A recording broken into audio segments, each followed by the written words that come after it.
This is the WealthAbility for CPAs show. Better clients, better practice, better life.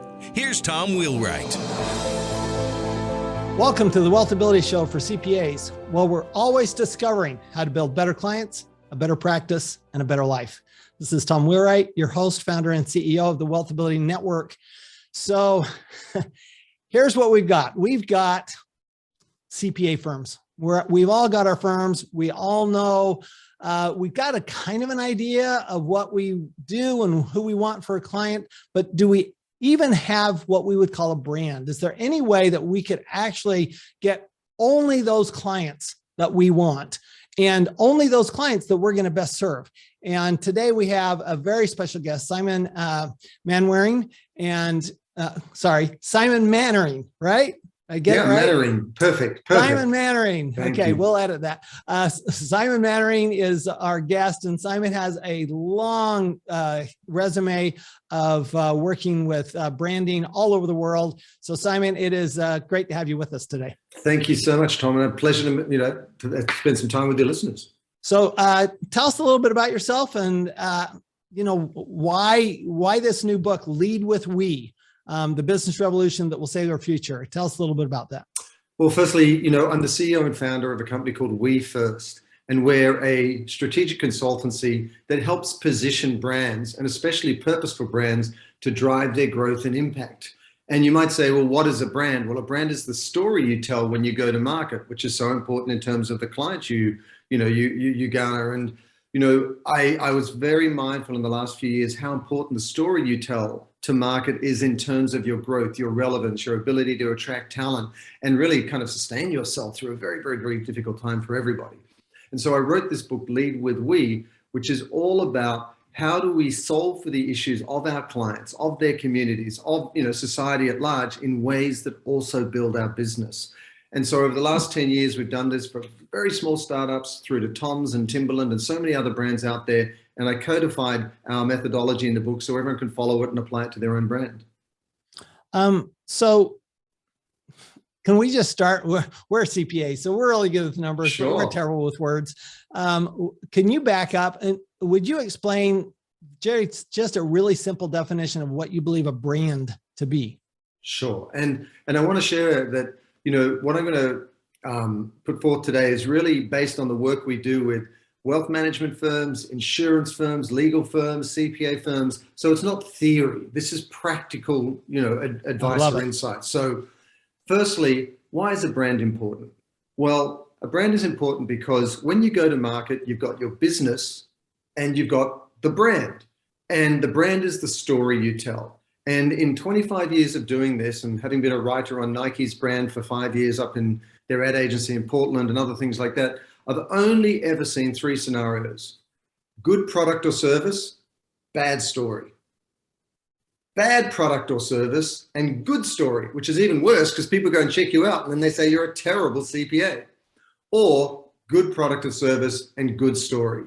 And really, unless you have a good story that you're going to tell existing clients who can advocate on your behalf and bring other people in, or new clients who then choose to join you, you're pretty much an unknown quantity. You're, this secret out there that people don't know about. Or if you are very good at what the job you do, but you're doing a poor job of telling your brand story, you're lost in a sea of sameness. You've got the same service offerings, you've got the same life cycle in terms of when they need you and when they don't. And then you become a commodity and people can't choose you over another company. And that really is not good for your business over the long term. So a brand is an absolutely critical part of making sure you keep the clients you've got, you win new clients, and you actually kind of, beat out your competitors to make sure your business thrives. Yeah. So let's talk about the story. So I would venture to guess that most CPA firms don't even know what their story is. Yeah. So how do you even go to the point of identifying your story or identifying what you want your story to be? Yeah. When you think about anyone who owns a business, CPA or otherwise, you don't just go into business for no reason. That business itself doesn't exist for no reason. It actually plays a role in somebody's life. If you are a true partner to them in terms of their tax, their management of their financial assets and so on, become a true collaborator with them, then the business you're in is not a CPA or tax. The business that you're in is freedom, empowerment, allowing them to have greater peace of mind. And that's much more measured in terms of an emotional quotient rather than just a P&L or a balance sheet. And increasingly you're finding, especially with younger demographics, millennials and Gen Z, who are now, in their late 30s, early 40s and down from there, they're very intentional about who they work with, and they want to work with a company that shares their values. So if you are articulate about who you are, if you can say, okay, great, I'm a small CPA, this is how I get things done, but I'm going to explain to you in our brand story why we are doing this and what difference that's going to make in your life. You're equipping your potential clients or existing clients to make a much better and informed decision that they want to work with you. And obviously, as we all know, word of mouth is critical. When people say, I'm not happy with my CPA, do you know someone who's good? They're going to recommend you, not because they can get the same service they can get anywhere else, but because they say, I really like these guys because they're all about X, or the way they show up for me is an expression of X, or, you know what, we care about the same things. They're good people. They care about, my future and so on. And I think you'd like them. So it really is about making sure that when it comes to crunch time, they make a decision about where they're going to put their dollars, it's going to be in your firm.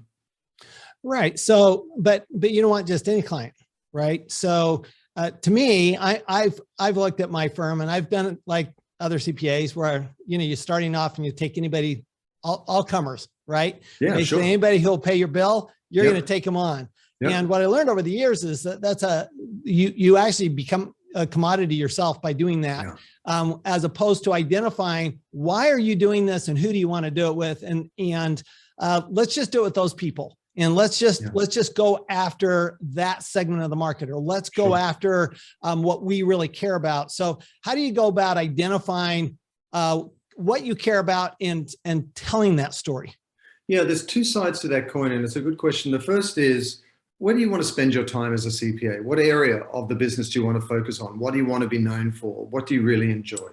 And that's really not selfish in a bad sense, but it's just like, okay, what do I want my practice to look like? Right. On the other side of that is, all right, who are the clients who are best equipped or have that greatest need for that?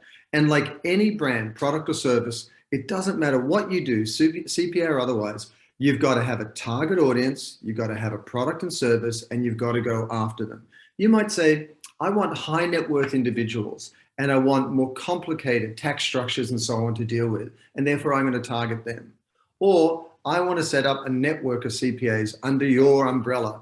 And, it's really the meat and potatoes work that is done for a large number of families and in their various communities. So you need to decide for yourself what shape you want your business to have. And that can be a function of your impact. Like every one of us gets out of bed in the morning. If you're a CPA, you get out of bed in the morning for some reason, not just to pay the bills. You want to do something that's going to fulfill you.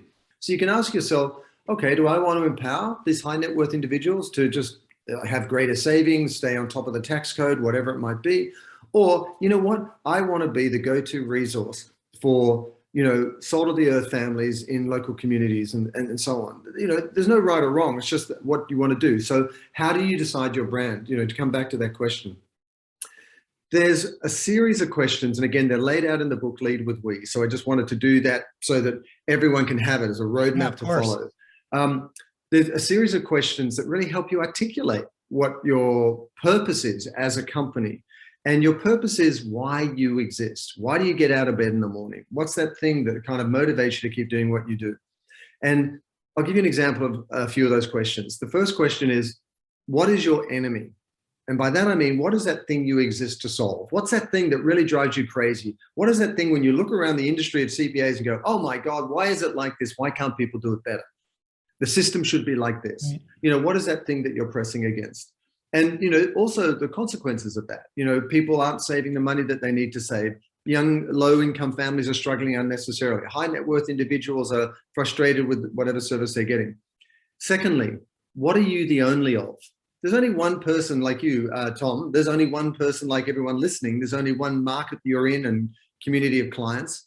So what are you the only of that you're really kind of providing that makes you unique? And then thirdly, when you're at your best, what are you doing? When Tom is crushing it, What are you doing? You know, when you have those days where you go, I absolutely nailed this and I feel really good about what I've done.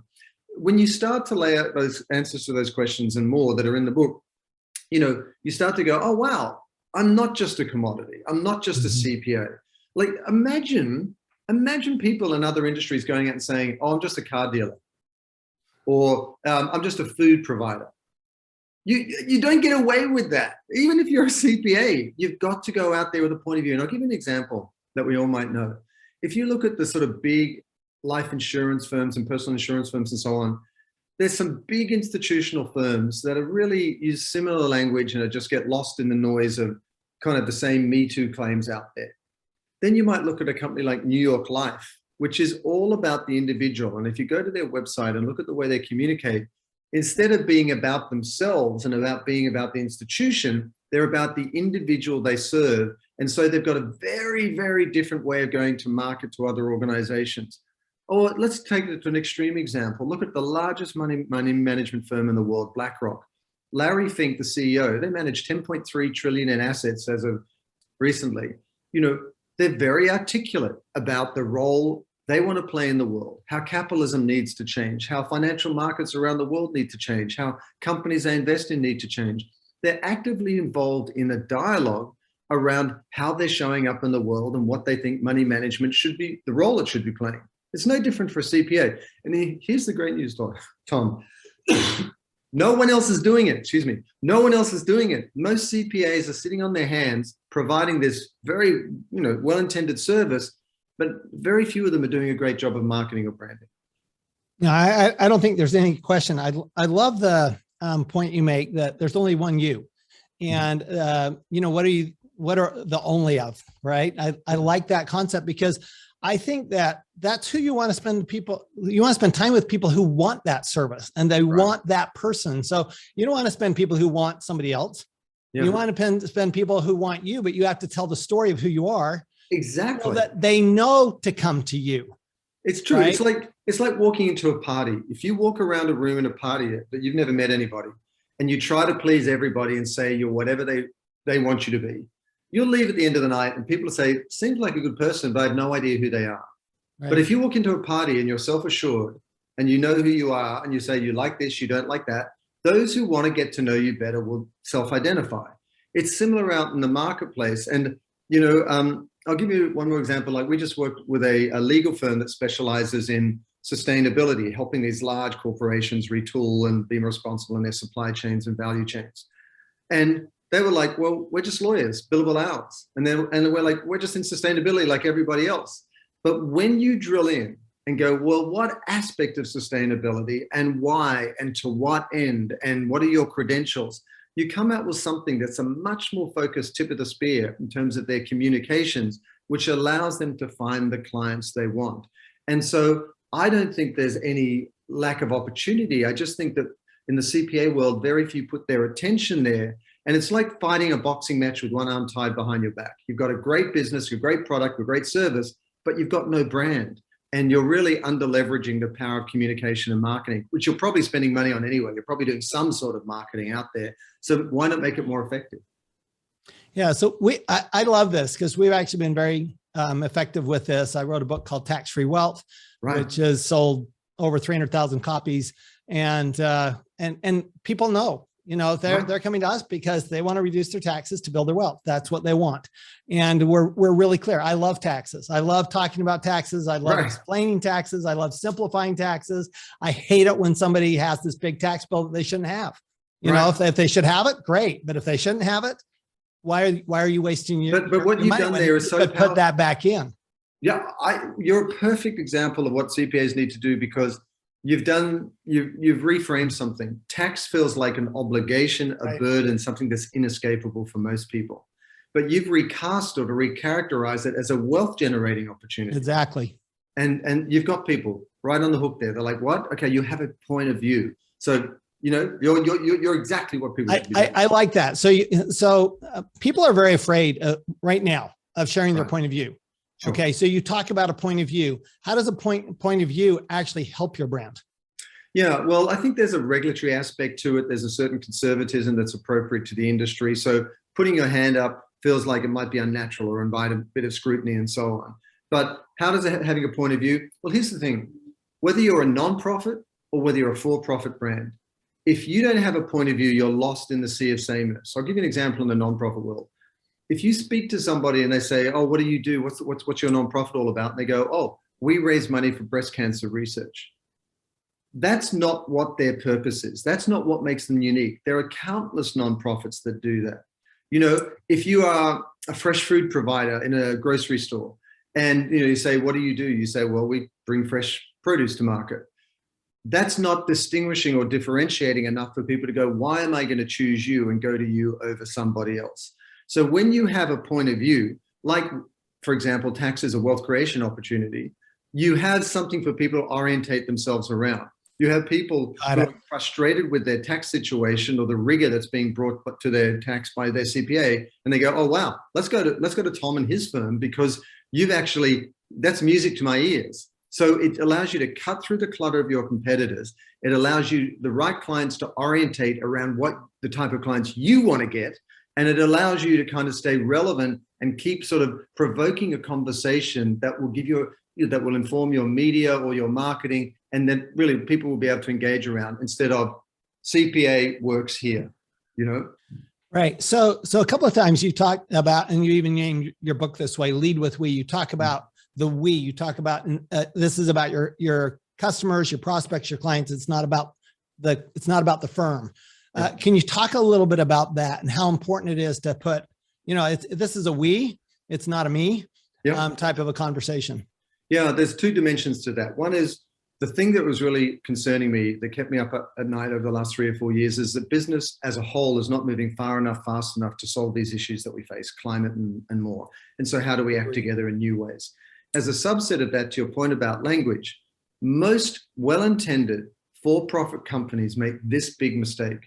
They talk about themselves, even when it's to the benefit of their customers or clients. So you talk about, you say, my CPA firm does this and that. We've been around for so many years. We Instead of saying, you are paying too much tax and that is robbing you of the life you deserve, et cetera, et cetera, et cetera. You've got to turn the conversation inside out and be the celebrant rather than celebrity of who you're talking to. And I hand on my heart, if you go and look across the industry of all the CPA friends and peers and colleagues that and you go to their websites, 90% of them would be talking about themselves. But what they're trying to say is, we're here for you. But they're not saying it's about you. They're actually saying it's about themselves. And nobody takes that in because they're only interested, obviously, in what's directly relevant to them. So if you're the celebrant rather than the celebrity, where you really I'll give you another even example because I want this to be real. Harvard, the business school, their website, Harvard and the university, used to be all about the institution of Harvard with big buildings and covered in ivy and amazing. In recent times, they've totally turned it inside out and made it about the student and how it's a student-centric experience. How do you make your CPA communications a client-centric experience all the way through to your messaging? It'll transform the way that people respond because it's about them and not about you. I love it. I love it. You talk in your book about optimism. Yeah. When it comes to a brand, can you kind of walk through that? Because that's not a word that immediately comes to mind unless you're talking about Coca-Cola. You don't. It's optimism isn't what comes to mind. So what do you mean by that, and how do you even apply that? Well, firstly, it's very easy to be pessimistic these days. You look at your phone, you look at your computer, you look at a newspaper every day, and you're like, oh my God, I gotta lie down. This is all so serious, so negative all the time. And that's disheartening, dispiriting, especially after the horrible 2 years that we've had with COVID. We all feel the mental toll of that. So firstly, just for the health and well-being of yourself and your clients, you've got to be positive. In terms of optimism, in the same way that you talk about tax as a wealth creation opportunity, you've got to say to people that, you're not at the mercy of your money. You're not, helpless in the face of the tax code. That money, better managed, isn't limited, and it can grow, and you can provide for your future in more effective ways. And so people right now, outright always, but even more so now, are really looking for positive messages and someone who's optimistic, not in a vacuum, not optimistic just for optimistic sake, but rather someone who can say, listen, there are opportunities inherent in your earning structure through the tax code that you can take advantage of. And that can unlock certain opportunities in your life that will, not only provide greater wealth and save you money, but also peace of mind. It's a sense of security for the future. And so, I think too often we default almost unconsciously to a negative, pessimistic, alarmist approach to things, because that's the clickbait of news every single day. That's right? a whole issue for CPAs, right? Yeah. I mean, you're afraid of the IRS and you're afraid of taxes. I mean, taxes have such a negative connotation, which you're right. I appreciate you picking up on that so quickly. We've turned that to a positive connotation. That's who we are, but that's who I am, right? So I am that optimistic person. So it fits my personality. So if instead of pushing and saying, be afraid of it, you're saying there's opportunity there, and actually looking at optimism as opportunity. Yeah. And imagine, I'm a client. I've never met you. I'm sitting down, someone referred you, and, you go, well, it's tax time. I've got this complicated business. I've got this and this and that. I'm worried about this and that. You go, this is so exciting. And they're like, what? And you're like, yeah, because if you look at these are all different opportunities in disguise. They're just hidden there. We haven't unearthed them yet. Right. So you'd be really excited to work with them and say, okay, let's go through these one by one, see how we can maximize your tax savings, see how we can make recommendations for the best and effective use of those funds. And let's see how we can make the tax code work to our advantage, because it's just a creative opportunity. It's just a different brief, I love it. I call them hidden assets. Right. There you go. Hidden assets. Exactly. Here's the assets you have. I mean, for example, you got this big loss carry forward. That's an asset. That's taxes. That's money in the future you're going to make. You're not going to pay taxes on. Exactly. This is an asset. So how do we use this asset? So I love that. But then you say that there needs to be an urgency as well. So how does the urgency go with the optimism? Well, firstly, again, in that macro picture, I think we need to be optimistic with business and show up in a positive way. But we've got to solve for some of these issues that are shaping our future sooner rather than later, because we already see the cascading effect of them. So that's at a macro scale. On a, on a more personal level or a localized level, we've all got to take these issues very seriously, in as much as none of us have the luxury to just let the years tick over and not make our money work for us. None of us have the luxury of sort of, just hand waving, it's another tax year and I'm not really going to pay attention, and here's my W-2s, or let's just do it as normal. We have to bring a sense of urgency to it, where we go, the tax code, just look at it, how it's changed over the last few years. It's absolutely astonishing. So you've got to say, we've got to take these issues seriously. We've got to look at them, as you say, as hidden asset opportunities. And then we've got to be very sort of positive and optimistic in our approach to see where we can take advantage of them. So it's kind of like energetically, you're showing up with a lot of positivity and interest, but you're very optimistic at the same time. It's not like, oh my God, it's tax time. How much am I going to be hit for? But rather, how do I do the right thing in the smartest way that's going to give me the greatest advantages? So like you, I've done a lot of speaking on stage, but I actually get to sell from stage sometimes. So I'll sell an information product, right? And the two rules are, there's got to be scarcity and there's got to be urgency. Yeah. Right. So because people won't buy unless there's scarcity and urgency. Yeah. So the scarcity's got to be part of the brand. Who are you? You're the only one like this. You're the only one who does it the way you do it. So to me, that's the scarcity. And then the urgency. And plus, by the way, and I can only take so many clients.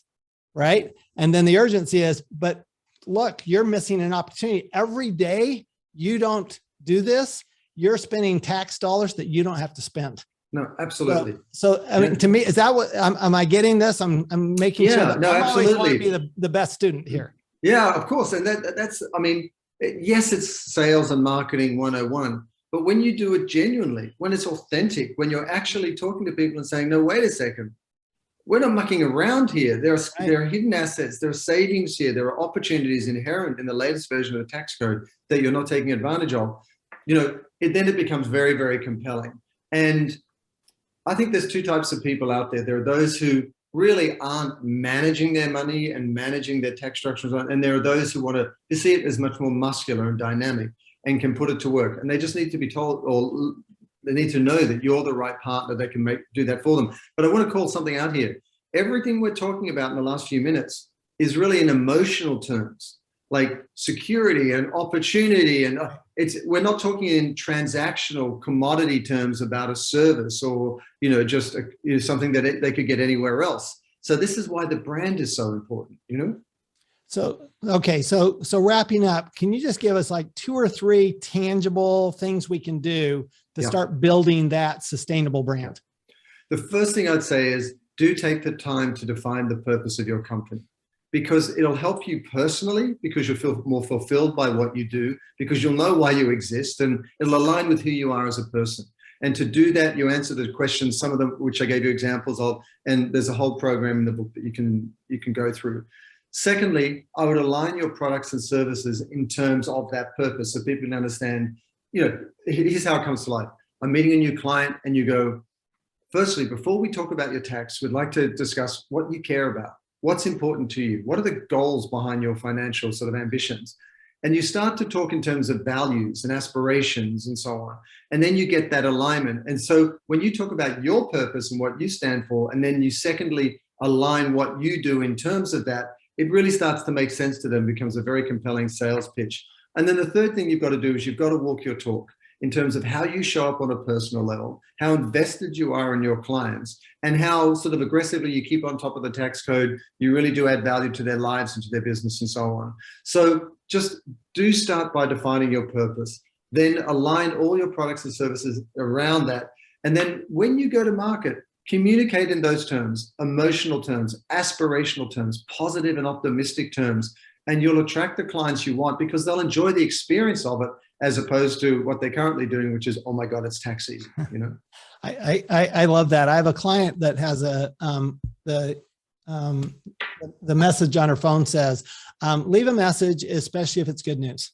Right. And she's on stage a lot too. And one of the things she said is, Tom's the first CPA I've ever had that I was looking forward to that phone call. Right. Because you want to make it good news, right? Oh, good news. Here's the tax reduction. Exactly. Good news. Here's what we can do instead of constantly that bad news. So I love the leading with optimism. I love lead with me. Thank you, Simon Mainwaring. Terrific. Lots of good. I hope everybody watches this, listens to it over and over again, because there's a lot of great tidbits. Get the book, Lead with Me. There it is. Oh, there it is. The sun coming through the window there. There it is.